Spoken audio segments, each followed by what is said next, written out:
Kata for the sound of the bell.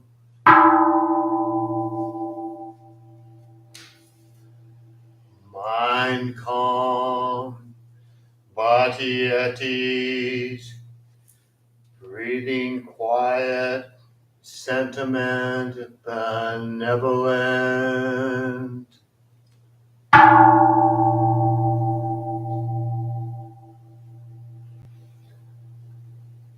Dharma friends sitting still in vital silence, wanting nothing. We practice eco-Buddhism together.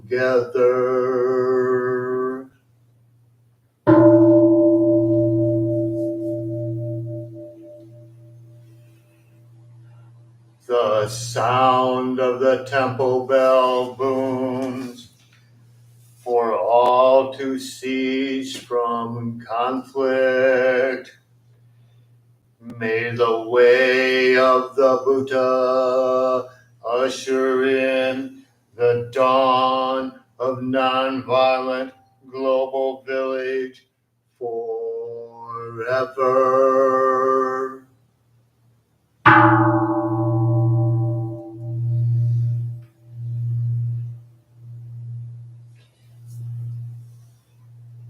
Here's the after sound of the bell, thunder of silence, light after Dharma rain.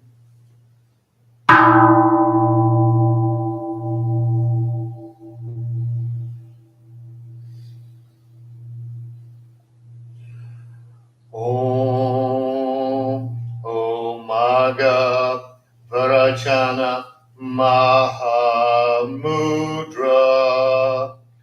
Manipava Jala Paratava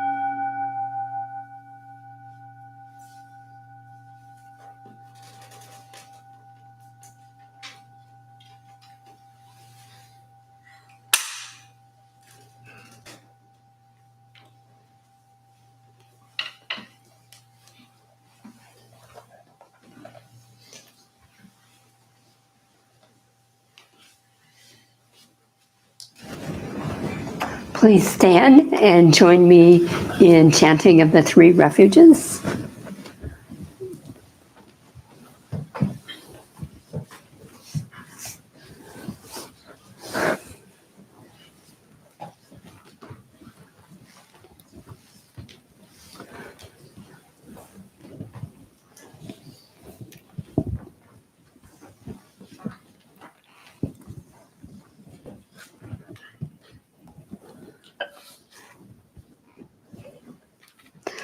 So we will take refuge in Buddha, Dharma, Sangha, first in Sino-Korean, in keeping with our tradition, and then in English. So please just follow along, throw your voice in as best you can.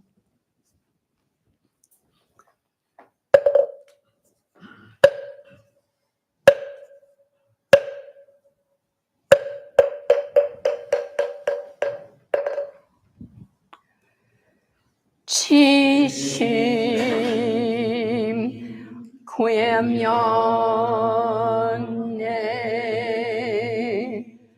Shi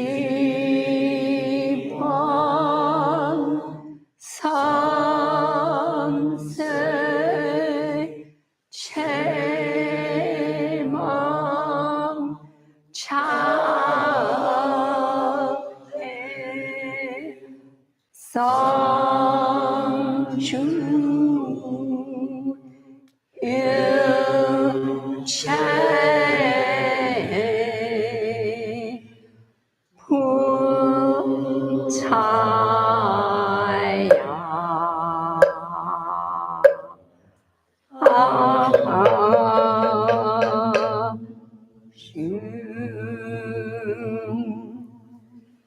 Chim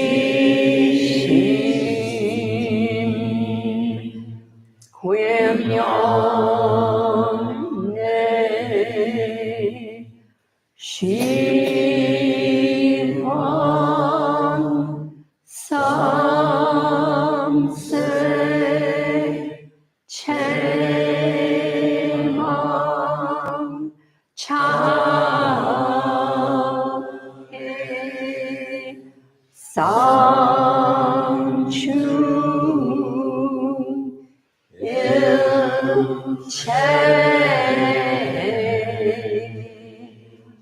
Dhammaya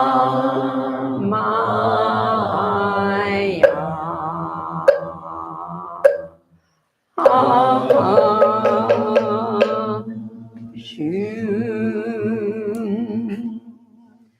Chishim Quimyone Shivam Samse Chemang Chale Sangchu Il Che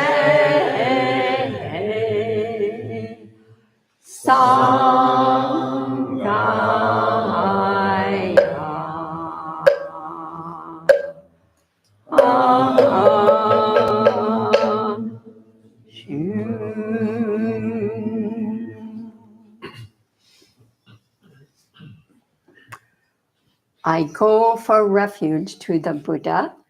I go for refuge to the Buddha. And resolve with all beings. And resolve with all beings. I will cultivate a heart of enlightenment. I will cultivate a heart of enlightenment. And realize the great way. And realize the great way. I go for refuge to the Dharma. I go for refuge to the Dharma. And resolve with all beings. And resolve with all beings. I will penetrate the teachings. I will penetrate the teachings. And uncover oceans of wisdom. And uncover oceans of wisdom. I go for refuge to the Sangha. I go for refuge to the Sangha. And resolve with all beings. And resolve with all beings. I will seek peace and happiness for the many. I will seek peace and happiness for the many. And transform this world into Buddha lands unimpeded. And transform this world into Buddha lands unimpeded.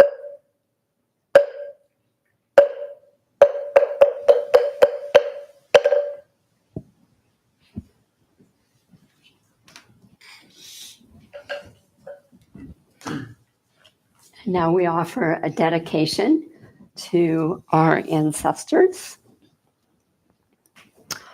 On this first day of June 2025, we acknowledge that this land where our temple buildings stand has been the home of Native peoples, the Potawatomi, the Odawa, the Ojibwe, the Council of the Three Fire Tribes, and also of Black Americans.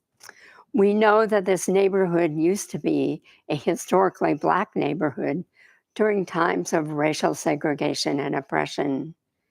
For our own awakening and for the awakening of all life, may the benevolent energies of our meditation, chanting, and full presence here at this service this morning extend to all beings on this planet and throughout time and space. May there be a deepening of our inner being. May peace prevail and wars cease. So let us make 3 slow bows to the altar.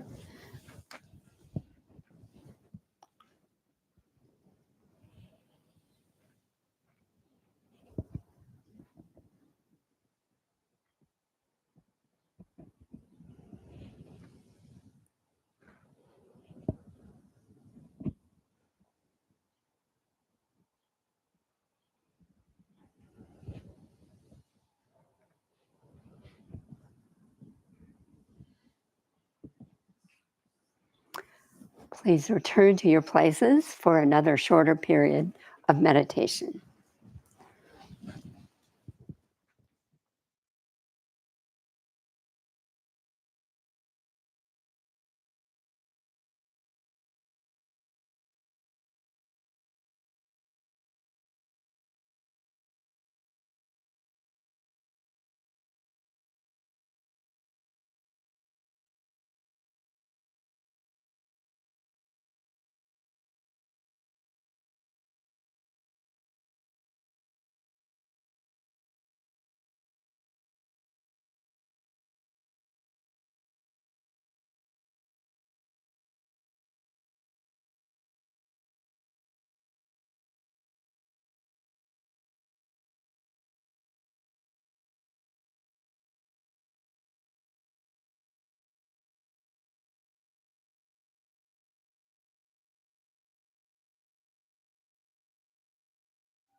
Please join in some stretching.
So good morning, dear Dharma friends. Welcome to the first day of June. Good morning, Mom. Please sit comfortably, and I invite maybe those on this side of the room. You look so far away. So perhaps if the second row could move to the first row and fill in the gaps, that would be most appreciated.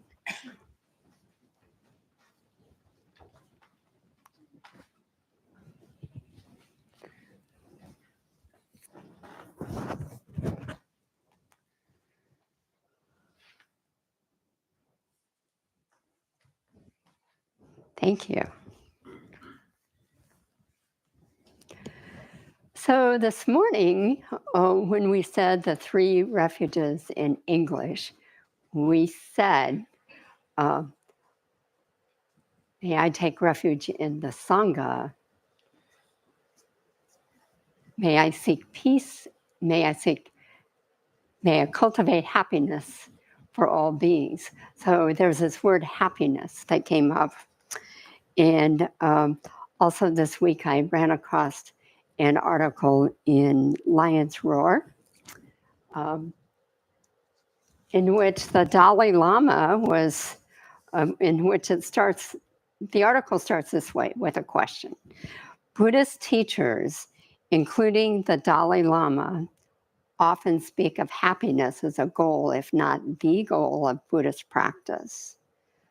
I don't begrudge anyone happiness, but making it so central to spiritual life feels self-serving. Am I misunderstanding what's meant by happiness? I thought that was an interesting question. And then there were commentaries by various teachers in the articles. And I also decided to do a little of my own investigation of this topic.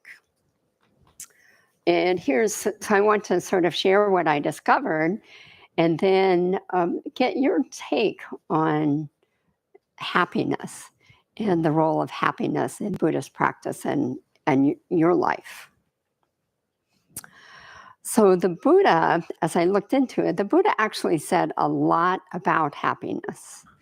And he most often brought it up when he was offering practical wisdom to laypersons like ourselves. So one example in the Pali Canon, the Magala Sutra, and also a related Jataka tale. So Mangala means omen. In the time of the Buddha, there was a lot of superstition and belief in omens. Maybe there still is today to some extent. Good luck, bad luck. People were always looking for these signs to indicate whether they were going to receive happiness or something else in their life. So there was this Brahmin who was skilled in reading pieces of cloth to make predictions like this. And he was told that if a rat bites a piece of cloth, you must discard it immediately. And so he did. He was wearing this robe, and so he took it to a charnel ground, a cemetery, and he threw it out. And then guess what happened? So the Buddha came along because the Buddha always constructed his robes out of rags that he found in charnel grounds. And so he picked up this robe and made his own robe out of it. And the Brahmin saw this and he was just horrified. So he went to the Buddha. He had to find the Buddha to warn him that he was wearing this unclean sort of cloth and it was going to bring him bad fortune. And of course, the Buddha used this as an opportunity for teaching. He turned things around and he addressed the superstition in such a way that they had a conversation about happiness and the source of happiness, so that happiness just doesn't come from the predictions on the piece of cloth. Instead, it comes from other sources. And then later on in the Buddhist teaching, you found this Mangala Sutra expanded for broader kinds of teachings, and that really addressed sort of life's journey and how it should go if you want to reach a place of peace, harmony, love, and security. And in this sutra, he talks about 38 blessings or 38 kinds of happinesses. And here I'll just give you a few examples. So harmony, peace, love, and security arises from suitable associations, from unqualified benevolence, from social service, from uprightness, compelling universal respect, from mental peace, from right planning, from self-protection, from contact with a spiritual life, and from spiritual growth cultivated by following the way. And toward the end of the sutra, the Buddha talks about a type of durable happiness, to live in the world with your heart undisturbed by the world, with all sorrows ended, dwelling in peace. This is the greatest happiness. In the Buddhist teaching, there's also this word called sukha. Has anybody heard that before? Some of you. And dear Haji Sunam, when she received her first Buddhist name, it was sukha. And it means happiness. So I was curious and I looked up the meaning of this Pali word. And of course, I discovered there's not just a single straightforward definition. Instead, it's pretty expansive. For example, the Buddha describes 4 types of sukha for a householder. And he modifies the term sukha by adding a prefix to it. So, for example, the first is atihi sutta, which is the happiness of learning wealth by just and righteous means. And another one is the happiness of using wealth liberally on family, friends, and on meritorious deeds. Third, happiness of debtlessness, being free of debts. And the fourth, the happiness of blamelessness, to live a faultless and pure life without committing evil in thought, word, or deed. So the last one's clearly, much deeper than the first 3. The term sukha is also used as some kind of measuring stick that tells you if a teaching is true. There is a sutra called the Kalama Sutra. Does anybody remember this one? So in the Kalama Sutra, the Buddha is on a journey and he encounters this tribe of people who live at a crossroads, and they have all of these teachers coming by. And so they ask the Buddha, well, how do we know what's true? And his response basically was, you have to judge it for yourself. And one of the ways that you judge this for yourself is by doing the practice or following the teaching. Does it bring you a sense of well-being and happiness, or sukha? There's also the meditative practice of sukha, which can be seen as a state of meditative absorption or bliss. And then Mahayana traditions, which came a little bit later than these original teachings, added some additional interpretations of happiness as being closely linked to bodhicitta, or awakened mind, a mind of compassion. And then this idea of interbeing. So my happiness is connected to your happiness. And as bodhisattvas, we all make this promise that, we're going to awaken together and cultivate each other's happinesses. Modern day teachers talk about living in harmony with the nature of the mind, that ultimately our mind is in this state of equanimity and happiness. Thich Nhat Hanh, another modern day teacher, highlights the relationship between happiness and suffering. So this is important too, because in Buddhism we say that 2 states cannot exist in the mind at once. So there can be suffering, and there can be happiness. So they're sort of antidotes. Happiness is the antidote to suffering. At the same time, suffering will always exist and happiness will always exist. So happiness does not exist without sorrow. Thich Nhat Hanh says there's no realm where there's only happiness and no suffering. So his take on happiness is that it is transforming suffering or suffering well. And we use these antidotes then when the suffering arises to live with it. We at breakfast today, we were, just having general check-in discussions.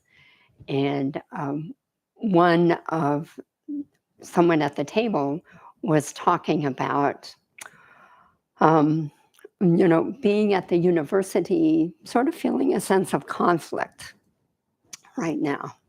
A lot of gratitude because she loves what she's doing there. She's grateful for the opportunity to study. So that's kind of the happiness. At the same time, very troubled by the corporate sort of persona of the university at times, which creates suffering among students. Especially international students right now are really feeling it. And so her question was, how do I reconcile these two things? And so our discussion sort of went to, yes, you have to accept that suffering exists. But then what are you doing to also care for yourself? And she came up with all these beautiful examples. It's like, I feel joy when I interact with my kids, when I have quiet time to do some writing, when I hear the birds, see the flowers, when I garden. So we have this capacity within us then to counteract the suffering. And there is this monk, Mathieu Ricard. Has anybody heard of him? He is known as the happy monk. And of course, TED Talks was interested in talking to the happy monk. And so he gave a talk on this topic of happiness and basically made the point that happiness is an inside job, that we tend to look to external circumstances and think that those need to be modified in order for us to get to this state of happiness. But in fact, it's us. It's an inside job. Transforming suffering being a piece of that. Okay, so that's sort of a lot of different perspectives on happiness. And now I'm very, very interested in what you think. I'm going to go back to the original question that Lions Roar asked, which was, why do famous teachers say that happiness is the goal of Buddhist practice? What is meant by happiness? So your thoughts on why you think they say that happiness is the goal. And also, if you could please reflect on what is your experience or idea of happiness and how you nourish it. Okay, so 2 questions. Who would like to be the microphone passer today? All right, Iljan, thank you very much.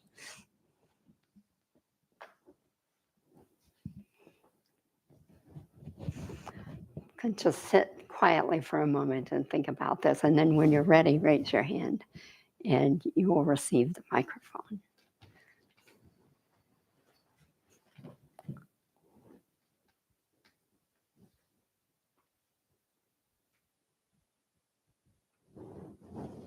Iljan. And if you would say your names, we can all get used to each other's names.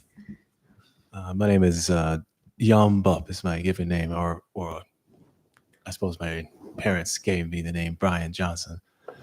I say for myself, sort of the 2 questions are kind of one and the same. I've found because in my experience, in my practice, I've found that I would say something along the lines of that happiness or sukha is actually like the default state. That if I'm not adding things into my life in some way that make me unhappy, then happiness is sort of how I am. So it's this, in a sense, I would say that saying that the goal of practice is to be happy or to find happiness, in my experience anyway, is akin to saying that the goal of life is to, it's just the flip side of saying that the goal of life is to end suffering, to stop adding things that make your happiness, the happiness that would otherwise be there, unattainable. That's what dukkha is. Again, sukha and dukkha are kind of pairs in that way. I'm reminded of the metaphor I was told about dukkha. It's like friction. I think the metaphor was of like a wheel and axle that are not fitting together well. And so there's this sense in which they're kind of rubbing each other the wrong way, and that waste energy, and that, the way that the cart would kind of like hobble and bounce around, like that's dukkha. And that sukha in that sense is when a wheel and axle are fitting well with each other, and that extra friction that waste energy isn't there, and that bumping around isn't happening, which again ties back to what I was saying before. Like, wheels and axles ideally are made for each other. They're designed to fit each other well. And so in my experience has found the same, that yes, we are beings that have a wellness. We are made well. And it's things that happen. There's maybe the wear and tear, or maybe it's abuse or damage, or in some way that wellness is set off kilter, and that dukkha comes in. And so for me, the practice in many ways, of course, if you want me to talk for an hour, I can go on like that. But in brief, so much of the practice is about identifying the ways in which things that set that wellness, that well-fittingness off kilter, and removing them from life, so as you can be returned to the state of wellness, that the original state of wellness.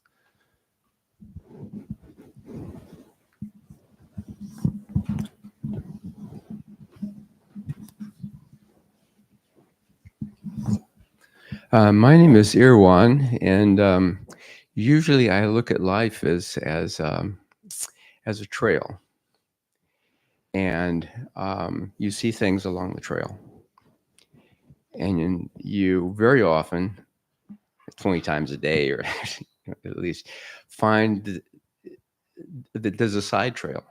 There's another. There are two trails. There are three trails at the same time, and for me, choosing those trails has a lot to do with happiness. It has a lot to do with how my heart functions, how my brain functions, how my hormones work, and everything like that. Because I have certain rules that I have made or I have adopted from Zen Buddhism or whatever, science, and I make a choice. And my choice is going to be for something, or should be, for something which brings me happiness. Now, that fulfilling of my life is up to me. And I like to choose things which lead to my happiness. Sometimes I might choose the wrong thing and find out, I'm really not happy doing this, and I get back on the other trail. There are people in my family who, when they come to a junction like that, they, for some reason, get off and they get into a side that they aren't happy. They're afraid. They think people are criticizing them, things like that. That's your own personal responsibility. You have a choice. You can be happy or unhappy, but you have to have your own rules about how you make those choices, which are very personal rules, but some of them can be adopted from being a Catholic or being a Buddhist or whatever, that you kind of know ahead of time where your values are and what brings you happiness. And often what brings you happiness is making other people happy. Anyway, that's it.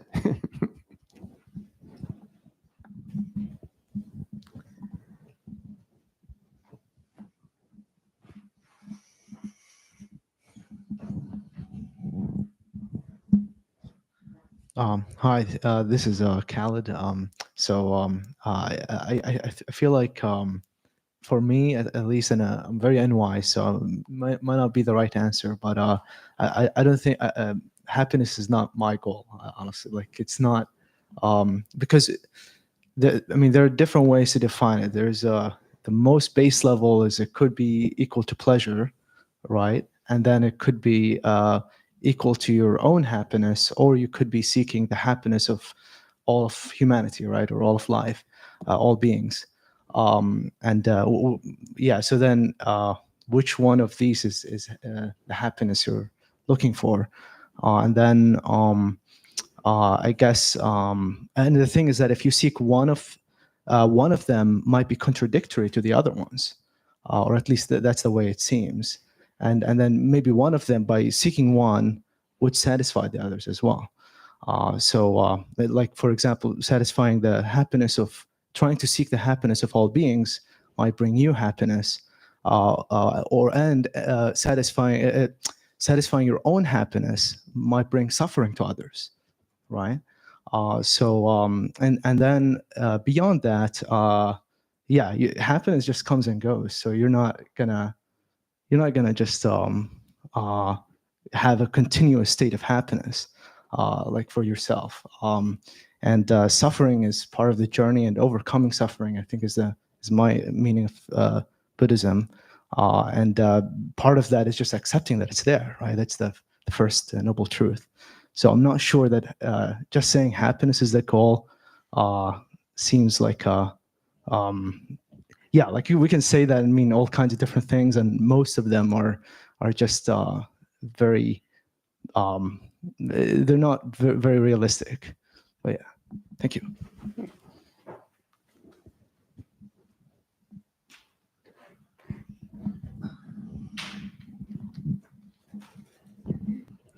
Hi, I'm Jung Soo. When I was young, everyone was big on setting goals. And they're like, if you want to be happy or successful in life, you'd have to set a goal. And that always confused me, because it seemed like everyone I knew who did that would then tell you that they were never satisfied with the goal. And I don't know when it was. I think somebody said something to me that triggered the realization that it was more important to know what you wanted to do. And that when you knew what you wanted to do, then you could set a goal, because the goal gave you the reason to do it. And it's kind of like that expression people like to use. It's not the destination, it's the journey. And it's that if you like traveling, you do need a destination to give you a reason to travel.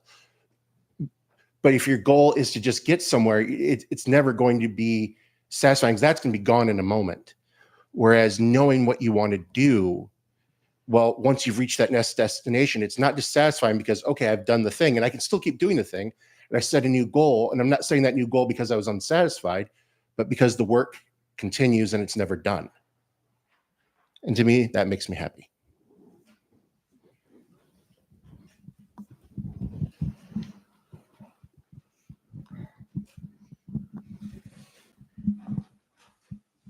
Hello, I'm August. I think in my personal life, I found that happiness can come from the sort of disillusion of my barriers of self, really. What is your name? Excuse me. What is your name again? Khaled? I think it relates to what you're saying about how there's many different types of happiness, but I think for me, when I feel the most happy, it's when I'm kind of letting down my ego a little bit. And when I feel the most suffering, I feel like it's when I'm most separated from the rest of life in the universe. But I also think that suffering and happiness are both an intrinsic part of life, and that it's all like a series of consecutive strokes that give life its shape and its meaning and its character, and suffering is just another another color of paint in the world.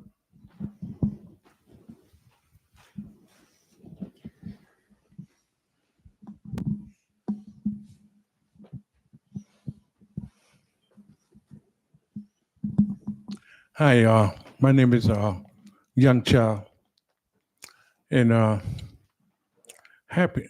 What I got out of my practice with my teacher was that we live in a world of opposites. We live in a transient world. He said, where there's in, there's out. Where there's up, there's down. And where there's happiness, there's sadness. They're actually two sides of the same coin. He said, but the beauty in it is that we don't attach to either one of them because it's impermanent. It's not going to stay there. And I learned that through him. This is where I got the joy, the knowing that everything constantly changes. So I don't really seek happiness. I come to my practice to awaken to the truth about my nature. And that brings an immense amount of joy and peace. In the Dhammapada, it says, there's pleasure and there is bliss. It says, forego the first to possess the second. And that's what I do. You know, the greatest happiness in my life right now, I've been retired for 14 years from my job, right? And the greatest happiness is when my wife don't find no work for me every doggone day. Say, I mean, I had my vision of retirement, but she had another vision of my retirement. Say, so when she don't find no work for me, that makes me very happy. So yeah, that's what I learned in my practice. That there's just two sides of the same coin, and I see it and I accept it equally. Thank you. Love you.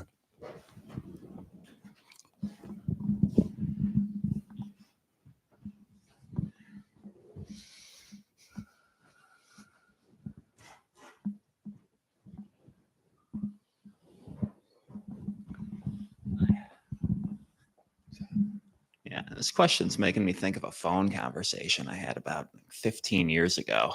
I was going through a really rough summer. I just turned 24. I was working a seasonal job out in Montana in Yellowstone Park, and I lost it. Got in a little trouble with the Rangers, and I'd lost a relationship. I was really in love with this girl, and we were trying to do it long distance. That was dissolving, and I was talking to an old friend of mine.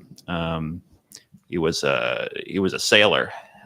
So, he lived a pretty wild life too, shifting around a lot and doing a lot of different things.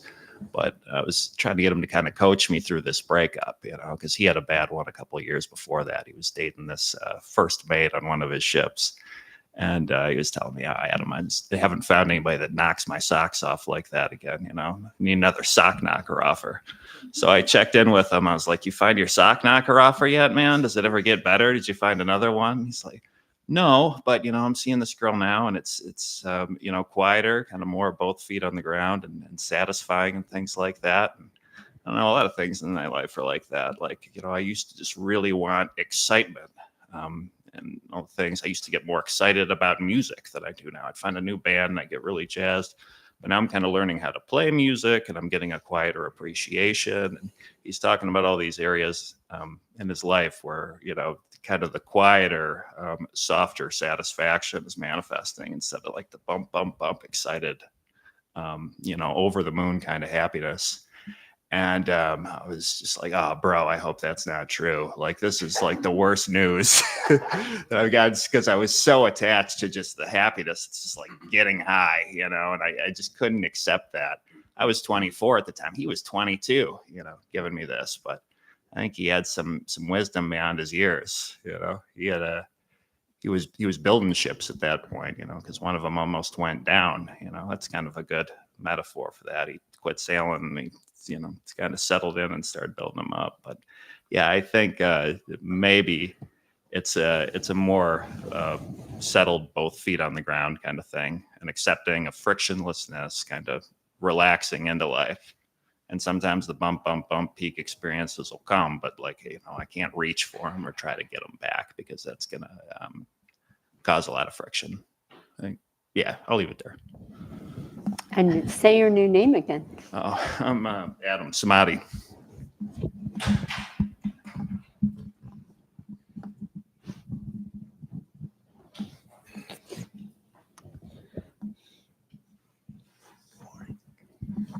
I'm nervous to speak again, but I've had this like burning desire after I forget your name, but I see you.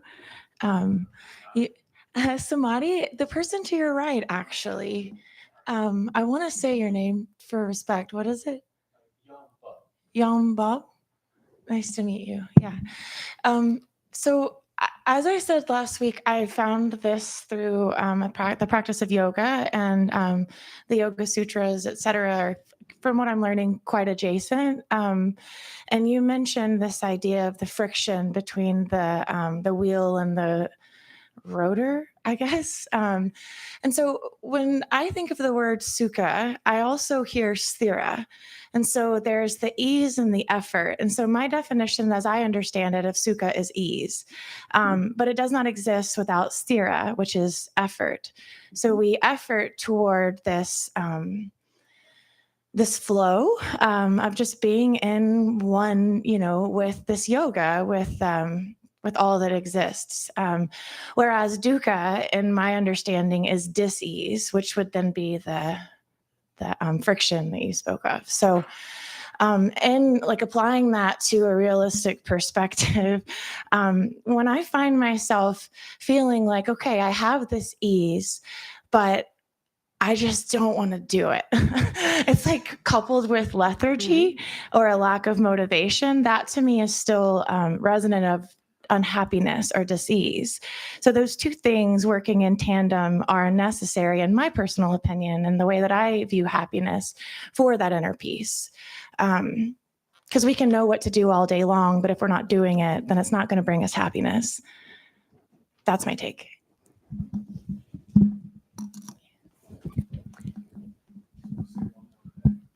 You know, at AA, they call this double dipping. I wanted to say one more thing, especially to my teacher, Haju. You know, I had a incident that something strange happened yesterday to me. I'm at a traffic light, and a woman pulled up next to me in the next lane. She motioned me to roll down my window, and I did. And she said, "Sir, can you please help me? I'm running out of gas and I don't have any money." And I could feel the sincerity in her voice, right? And I told her, "Follow me to the nearest gas station." And I just went naturally to the gas station, and I filled her tank up for her.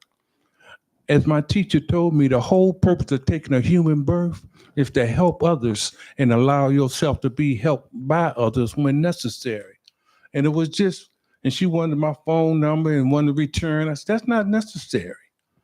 All I want to do was show forth my humanity and my own human decency." And it was just strange. It was just a strange event, but it was natural for me to help that lady in that moment. So I wanted to just share that with Hydra. If she can give me some more explanation on it, it just flowed out naturally for me to do that.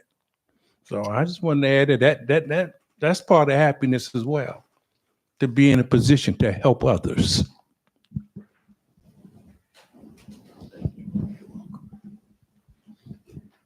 Elton.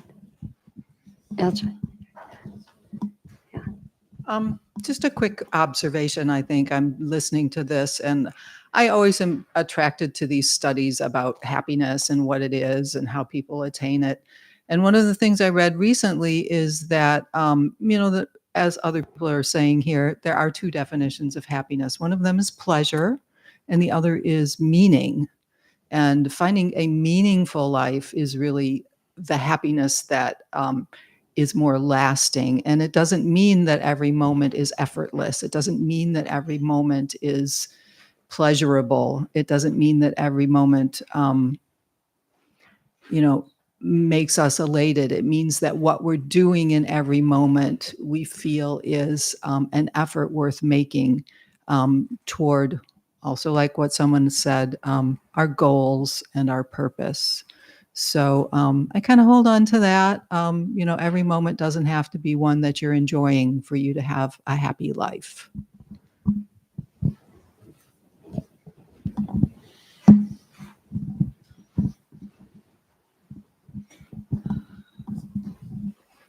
Hi, everyone. I'm Zach. And I wanted to try and answer the question of why is happiness a core pursuit of Buddhism?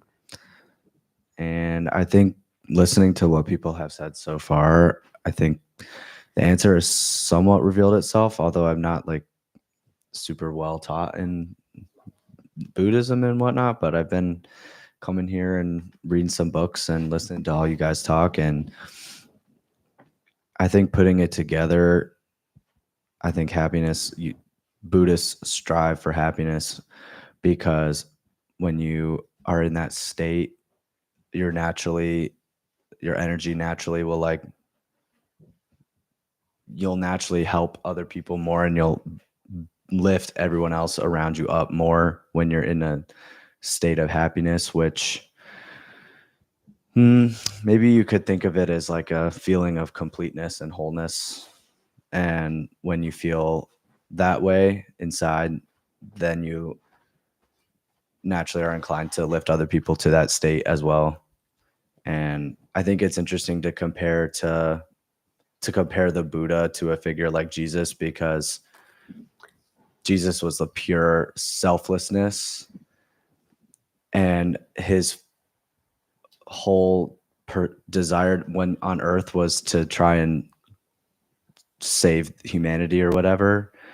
But it was through complete selflessness. And so I think it's interesting to compare that to the Buddha, where he also had that same desire to save humanity and bring other people to enlightenment, but he had to go and sit under the tree himself first to get to that point. Like, put your own mask on before you put others on. So yeah, I don't know, just some thoughts I had. Thank you.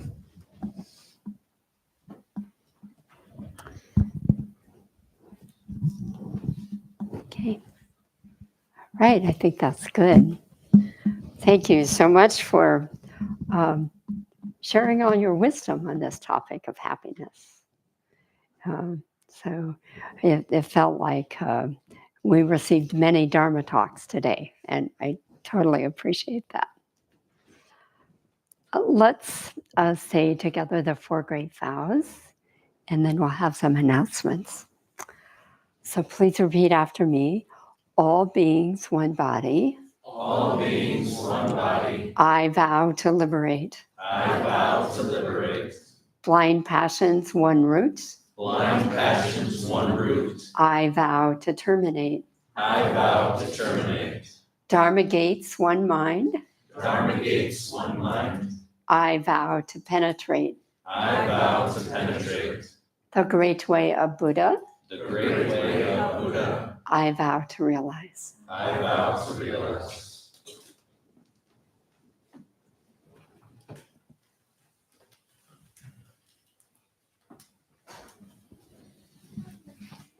Hello, everyone. I think, mic is on. Nice seeing you all again today. This week, it's particularly nice to be June already. Welcome to new people, too. I haven't met all of you before as you came in, so it's great you stepped outside your door and came to the temple. I've got several announcements to give to you here, beginning with after this announcement, we're going to have tea, and feel free to hang out with us out there and spend some time and get to know some people. We've got one of the highlights of the summer coming up. It's Buddhist Peace Camp, and that's going to be between July 26th and July 31st. Through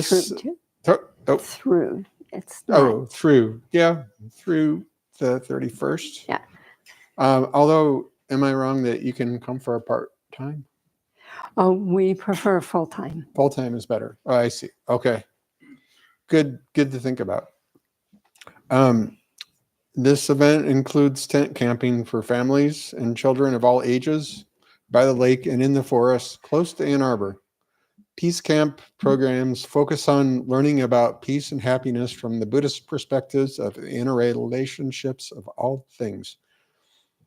Activities emphasize fun, mindfulness, cooperation, and appreciation for animals and plants while seeking to balance structure and spontaneity. For information on how to order register, please go to the Peace Camp website. There actually is an entire one. It's www.buddhistpeacecamp.com. And I'm fairly sure there's material outside too on these tables to help you find more specific information if you'd like some. We're also looking for Peace Camp counselors. As the counselor, you would spend the week-long camp living, eating, playing, meditating, and sharing with your group of campers and their families.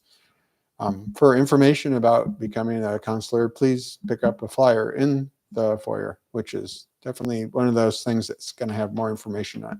Oh, do you have a question, August? An age requirement for? I don't think a specific one. Please talk to us if you're interested. Yeah, great.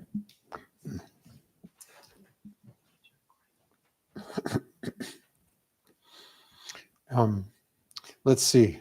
Related, please join us for Liberation of Life service.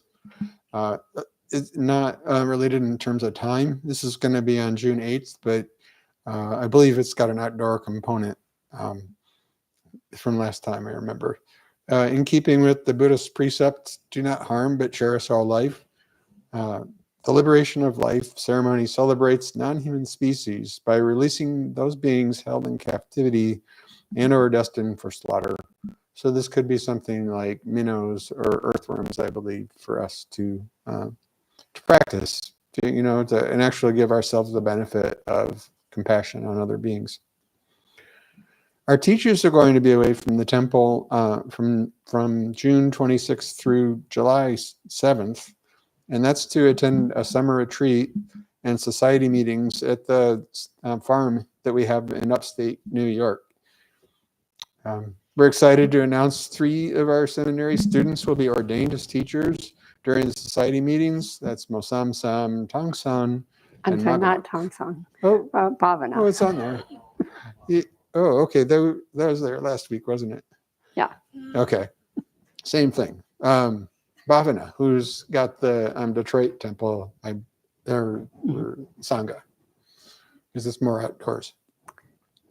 Programs on hiatus for the summer include Tuesday yoga and meditation classes. Ann Arbor Temple programs that occur this summer include regular Sunday services at 10 a.m., Together Action every Saturday from 3 to 5. This work practice is aimed at helping us maintain our temple buildings and grounds, and we consider hands-on work a vital aspect of our Buddhist practice. As we care for the temple, we care for ourselves. The Day of Mindfulness will be Saturday, August 9th, where you can unplug from media, put aside your to-do lists, follow your urge to meditate, and just sit. The schedule begins at 9 a.m. on Saturday, February 16th, and includes... August 9th. Thanks, yeah. You caught it fast. It's on here. August 9th, as I said before. And includes periods of sitting, meditation, walking, mindful work practice, rest, and simply stretching with a delicious vegetarian lunch at midday, all concluding by 5 p.m. For temple stay, I don't know if you know, but our temple stay program is for people who want to spend some time living in a Buddhist community. They follow a daily schedule and participate in programs such as retreats, study groups, public services, and yoga classes as their schedules permit.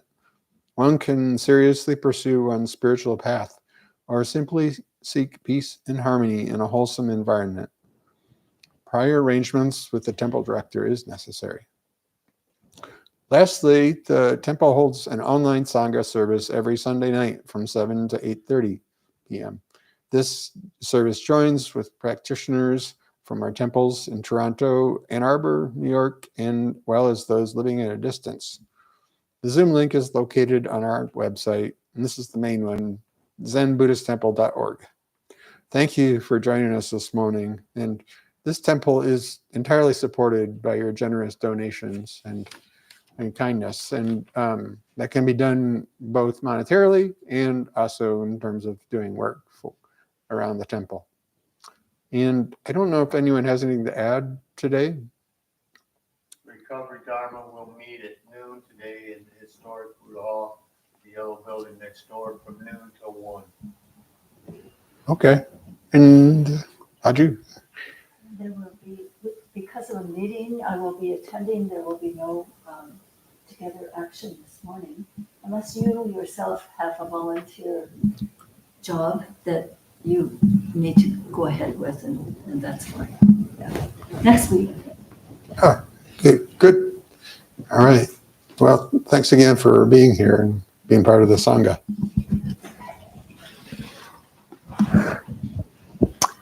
So let's please all stand, take good care of your mats and cushions, leaving them in their place, and we will do 3 formal bows together.